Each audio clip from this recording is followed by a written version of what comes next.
কেন সকাল সকাল উঠে আমরা এই শেভিং ক্রিম দিয়ে আমাদের নবীর সুন্নতকে জবাই করি? কেন? কি স্বার্থ, কি লাভ? হ্যান্ডসাম লাগে দেখতে? আপনাদের কি মনে হয় দাড়ি কেটে ফেললে হ্যান্ডসাম লাগে দেখতে, সুদর্শন লাগে? গাল ভর্তি দাড়ি থাকলে একজন পুরুষকে সিংহের মতো লাগে। মাশাআল্লাহ, আমাদের তো দাড়ি নাই। আমাদের যেগুলো দেখছেন এগুলো তো দাড়ি না। যাদের সুন্দর গাল ভর্তি দাড়ি আছে, এই মানুষগুলো যখন শেভ করে আমার খুব আফসোস হয়। আহা, বেচারাকে কত সুন্দর দাড়ি আল্লাহ পাক দিয়েছেন, প্রত্যেক দিন শেভ করা শুরু করুন। অথচ আপনি দাড়ি ছেড়ে দিলে আপনার চেহারার ব্যক্তিত্বটা বাড়বে, সুন্দর লাগবে, স্মার্ট লাগবে, হ্যান্ডসাম লাগবে, সিংহের মতো লাগবে। মুসলিমরা কি ভীরু কাপুরুষ জাতি? আলী রাদিয়াল্লাহু আনহুর চেহারা দেখলে মানুষ, যখন যুদ্ধের মাঠে তার চেহারা দেখলে মানুষ ভয় পেয়ে যেত। যুদ্ধের মাঠে তার চেহারা দেখলে মানুষ ভয় পেয়ে যেত। দাড়ি, ফুল দাড়ি, ছেড়ে দেওয়া দাড়ি। এবং তিনি যখন গর্জন করতেন যুদ্ধের মাঠে, যে প্রতিপক্ষ যখন থাকতো, আহ্বান করতেন, কে আছে সামনে আসো, সাহস থাকলে আমার সামনে। এই গর্জন শুনেই মানুষ ভয় তার সামনে আসতো। খালিদ বিন ওয়ালিদ রাদিয়াল্লাহু আনহু যুদ্ধের মাঠে তার গর্জন শুনেই মানুষ সামনে আসতো। কাকা রাদিয়াল্লাহু আনহু তিনি একাই 10 জন 20 জনের সাথে লড়াই করতে পারতেন। বলা হতো যে যে সেনাবাহিনীর মধ্যে কাকা রাদিয়াল্লাহু আনহু আছে, ওই সেনাবাহিনী কখনো পরাজিত হয় না। বলা হতো, এটা প্রবাদ ছিল। ভর্তি দাড়ি ছিল না? সাহাবীরা কি শেভ করতেন? কোনদিন দেখেছেন কোন হাদিসের মধ্যে সাহাবীরা শেভ করেছেন? তাহলে নবীর সুন্নতটা কি আগে নিজের দেহে আনতে হবে না? নিজের দেহে যদি সুন্নত না আনতে পারি, মানুষকে সুন্নত শেখাতে পারবো? ওয়াদা করা যাবে এখন যে আমরা ইনশাআল্লাহ দাড়ি শেভ করবো না? ওয়াদা করা যাবে? দাড়ি রাখলে চাকরি পাবেন না? রিজিক কার হাতে? না না, রিজিক তো দাড়ির হাতে মনে হচ্ছে। দাড়ি রাখলে যদি চাকরি চলে যায়, তাহলে রিজিক কার সাথে সংশ্লিষ্ট হলো? রিজিকের মালিক কে? আপনাকে আল্লাহ পাক যতটুকু রিজিক দিয়েছেন, তাকদিরে লেখা আছে না? তাকদিরে লেখা আছে না? তাকদিরে লেখা আছে যেটা, সেটা কি আপনি না খেয়ে মরবেন নাকি? এটা আপনার তাকদিরে থাকে যে আপনি 50 বছর বাঁচবেন, আর 50 বছরে আপনি 500 মণ চাল খাবেন, কথার কথা। ওই চালের এক দানা বাকি থাকতে আপনি মরবেন? তাহলে রিজিক কি আমার সাথে সম্পৃক্ত না আল্লাহর সাথে সম্পৃক্ত? এই বিশ্বাসটা করতে হবে তো। দাড়ি রাখলে কি মেয়েরা পছন্দ করবে না নাকি? বলেছে যে বিয়ে করবো না দাড়ি রাখলে, এমন কথা বলেছে? কোনো মেয়ে এরকম কথা বলে, ওই মেয়েকে বিয়ে করার দরকার নেই। যদি কোনো মেয়ে আপনাকে বলে যে দাড়ি রাখলে ভালো লাগে না, শেভ করতে হবে, না হলে বিয়ে হবে না, বিয়ে করবো না, ওই মেয়েকে বিয়ে না করাই উচিত আপনার। ওর তো মানে আপনাকে বিয়ে করার যোগ্যতাই হয়নি, ওর তো যোগ্যতাই হয়নি আপনাকে বিয়ে করার। সেটা দাড়ি নিয়ে প্রশ্ন তুলছে। যে মেয়ে বলবে যে নবীর সুন্নত আছে এজন্য আপনাকে পছন্দ করি, তখন বুঝবেন যে হ্যাঁ, এই মেয়ের মধ্যে ভালো কিছু আছে। যেই মেয়ে দেখবে যে আপনি নামাজি কিনা, যে মেয়ে দেখবে আপনি নামাজি কিনা, দাড়ি আছে কিনা, ইমানদার কিনা, দিনের জন্য কিছু করেন কিনা, হালাল খান কিনা, ওই মেয়ে ইনশাল্লাহ আপনার ঘরে শান্তি দিবে। আর যেই মেয়ে আপনাকে দেখবে আপনার কত বড় সম্পত্তি, কতটা বড় জমি, কত বড় চাকরি, সুদ খান কিনা, ওর কোনো আসা যায় না, টাকা হইলেই হইলো, এগুলোকে ঘরে ঢোকালে অশান্তি হবে। কি চাচ্ছেন, শান্তি না অশান্তি? নবী সাল্লাল্লাহু আলাইহি ওয়াসাল্লাম বলেছেন, দিনদারিতা দেখে মেয়েদেরকে বিয়ে করো। কি দেখে? একই বিষয় ছেলেদের জন্য মেয়েদের জন্য সেম। ছেলে দেখতে হবে দিনদার কিনা, মেয়ে দেখতে হবে দিনদার কিনা, পর্দা করে কিনা, দিনদারিতা আছে কিনা। দুনিয়ার এই ছোটখাটো বিষয় যদি দেখেন, তুচ্ছ বিষয়গুলো, একদিন না একদিন আপনি পস্তাবেন। আর যদি আপনি দিনদারিতা দেখেন, ইনশাআল্লাহ আপনি কোনোদিন পস্তাবেন না ইনশাআল্লাহ। আল্লাহ পাক তৌফিক দান করুন। এটা একটা বড় সিদ্ধান্ত জীবনের। এই সিদ্ধান্তে যদি ভুল করে ফেলেন, সারা জীবন পস্তাতে হবে। অতএব এখানে বেশি আবেগে, ফ্যান্টাসিতে ভুগবেন না। ঠান্ডা মাথায় দিনদারিতাকে অগ্রগণ্য করে আপনি ছেলে দেখবেন বা মেয়ে দেখবেন ইনশাআল্লাহ। আর গার্ডিয়ান যারা পরিবারের পিতামাতা আছেন, তাদেরকেও বলবো, দুনিয়ার এই বিষয়গুলোকে বেশি প্রাধান্য দিতে যাবেন না। কত বড় চাকরি করে, কত বড় জমির মালিক, কত বেশি টাকা, এগুলো পরের বিষয়। আগের বিষয় হচ্ছে আপনার ওই জামাই দিনদার কিনা, আগের বিষয় হচ্ছে তার মধ্যে ইসলাম আছে কিনা, শুরুর বিষয় হচ্ছে আপনার ওই মেয়ের মধ্যে দিনদারিতা আছে কিনা। এটা নসিহত করে গেলাম। যদি আপনি বুদ্ধিমান হন, তাহলে আমার নসিহত গ্রহণ করবেন ইনশাআল্লাহ তাআলা। না হলে কিন্তু সারা জীবন পস্তাতে হবে। যারা বেদিন জামাই বিয়ে করেছে আর বেদিন মেয়ে বিয়ে করেছে, তারা বুঝবে যে আমার কথার মর্ম কতটুকু। তারা এখন ইচ্ছা করেও লাইনে আনতে পারছে না। পারছে? যে বলছে বিয়ের পরে ঠিক হয়ে যাবে, এত সহজ? এটা কি সুইচ টিপ দিলে ঠিক হয়ে যাবে? মানুষের মনটা খুব জটিল একটা বিষয়। এত সহজেই মানুষের মন চেঞ্জ হয় না। হয় ইল্লা মাশাআল্লাহ, আল্লাহ চাইলে হয়। কিন্তু যদি মনে করেন যে পর্দা করে না, বিয়ে করি তারপর পর্দা করবে, করাই নিব, বানাই নিব, নিজের মতো করে নিব, এত সহজ নয়।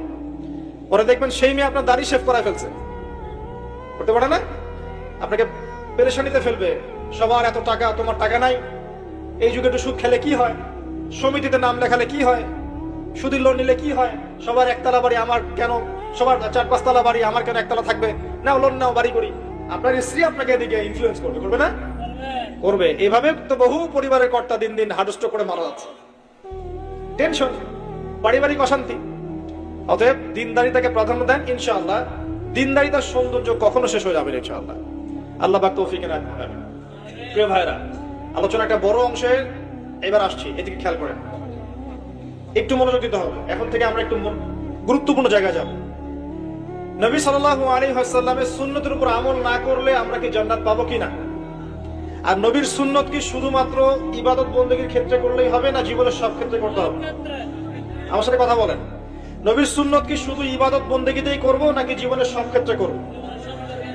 আল্লাহর নবী সাল্লাল্লাহু আলাইহি ওয়াসাল্লাম মাত্র 23 বছরে আইয়ামে জাহিলিয়াতকে সরিয়ে দিয়েছেন কি দেন নাই? আইয়ামে জাহিলিয়াতের শিরক, ওখানকার আপনার সুদ, ওখানকার আপনার জেনা, ওখানকার মাদক, ওখানকার গোত্রীয় হানাহানি 23 বছরের মধ্যে পরিবর্তন হয়েছে কিনা? যখন মক্কা বিজয় হয়েছে তখন কি ওই মক্কার মধ্যে কোনো শিরক ছিল? কোনো মূর্তি পূজা ছিল? কোনো সুদ ছিল? কোনো মেয়ের সাথে খারাপ আচরণ করা হয়েছে? কোনো ধর্ষণ হয়েছে? কোনো ব্যভিচার, গোত্রীয় হানাহানি? না সবাই ভাই ভাই হয়ে গেছে?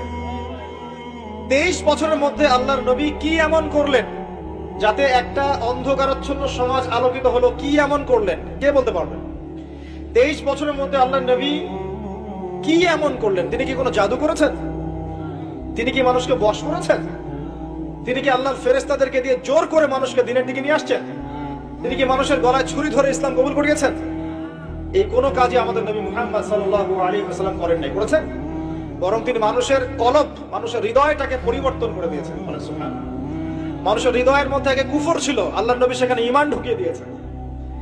মানুষের হৃদয়ের মধ্যে আগে শিরক ছিল, আল্লাহর নবী সেখানে তাওহীদ ঢুকিয়ে দিয়েছেন। মানুষের হৃদয়ের মধ্যে আগে হারাম ছিল, নবী সাল্লাল্লাহু আলাইহি ওয়াসাল্লাম হালাল ঢুকিয়ে দিয়েছেন। মানুষ আগে বস্তুবাদী ছিল, দুনিয়া কেন্দ্রিক ছিল, আল্লাহর নবী মানুষকে পরকালমুখী করেছেন। মানুষ আগে আল্লাহকে চিনতো না, আল্লাহর নবী মানুষকে আল্লাহকে চিনিয়েছেন। মানুষের কবর, হাসর, জান্নাত, জাহান্নাম নিয়ে এত চিন্তা ছিল না, আল্লাহর নবী তাদেরকে পরকালীন জীবন সম্পর্কে সচেতন করেছেন। বলেন নাই? কিভাবে করেছেন? উত্তর, নবী সাল্লাল্লাহু আলাইহি ওয়াসাল্লাম 2টা উৎস দিয়ে করেছেন। কয়টা উৎস ভাই? 1 নাম্বার আল্লাহর কিতাব মানে আল কোরআন, 2 নাম্বার নবীর সুন্নত মানে কি? হাদিস। আমার সাথে কথা বলেন। 1 নাম্বার কি? আল্লাহর কিতাব মানে কি? আল কোরআন। 2 নাম্বার নবীর সুন্নত মানে হাদিস। এই কোরআন এবং হাদিসকে কেন্দ্র করে মাত্র 23 বছরে নবী সাল্লাল্লাহু আলাইহি ওয়াসাল্লাম পুরো জাহিলিয়াতের চিত্রই পাল্টে দিয়েছেন। পাল্টে দিয়েছেন কিনা? আচ্ছা, কিভাবে? উত্তর, নবীজি এবং সাহাবীরা সর্বপ্রথম তারা সবাই কোরআন তেলাওয়াত করা জানতেন। 1 নাম্বার, ঠিক আছে? তার মানে সমাজ পরিবর্তন করতে হলে আমাদের সবাইকে কোরআন তেলাওয়াত করা শিখতে হবে। 2, নবী এবং সাহাবীগণ সাল্লাল্লাহু আলাইহি ওয়াসাল্লাম কোরআন শুধু তেলাওয়াতই করতেন না, কোরআনের অনেক অংশ, প্রায় পুরো অংশই তাদের মুখস্থ ছিল, ছিল না? তাহলে আমাদের কোরআন মুখস্থ করা লাগবে কিনা? পুরো অংশ না পারি, অল্প একটু করা লাগবে কিনা? অথবা এতটুকু না পারি, 1 পারা পারবো কিনা? 1 পারাও না পারি, নামাজের জন্য উপযুক্ত সূরাগুলো মুখস্থ করতে পারবো কিনা? পারবো না? সারা জীবনে কম পড়াশোনা করেছি?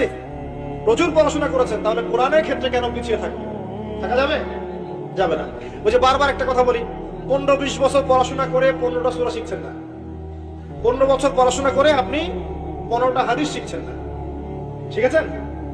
15 বছর পড়েছেন, 10 জন জান্নাতের সার্টিফিকেট প্রাপ্ত সাহাবীর নাম বলতে পারছেন না, নবীজির 10 জন স্ত্রীর নাম বলতে পারছেন না, তার জীবনী বলতে পারছেন না, ঈমান ভঙ্গের কারণগুলো বলতে পারছেন না, কোন কোন ক্ষেত্রে ওযুর মাসআলাগুলোও বলতে পারছেন না, কোনটা ফরজ কোনটা সুন্নাত।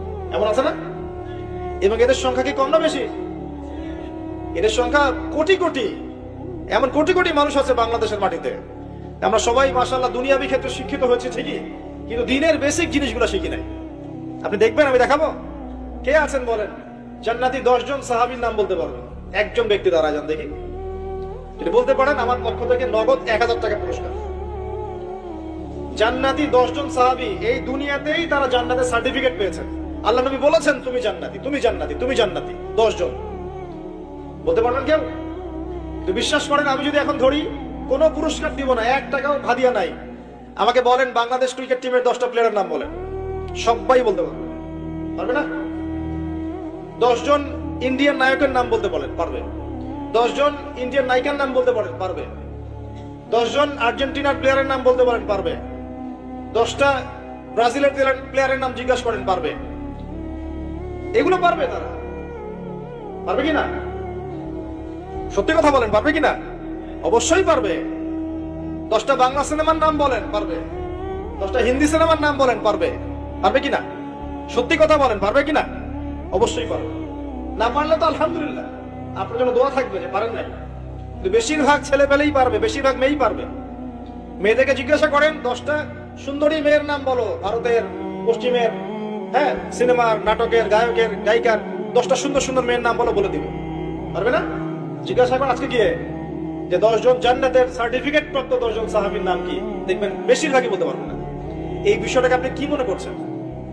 বিগত 10, 20, 30 বছর থেকে আমরা দেখছি যে একটা অসুস্থ প্রজন্ম তৈরি হয়েছে, অসুস্থ প্রজন্ম।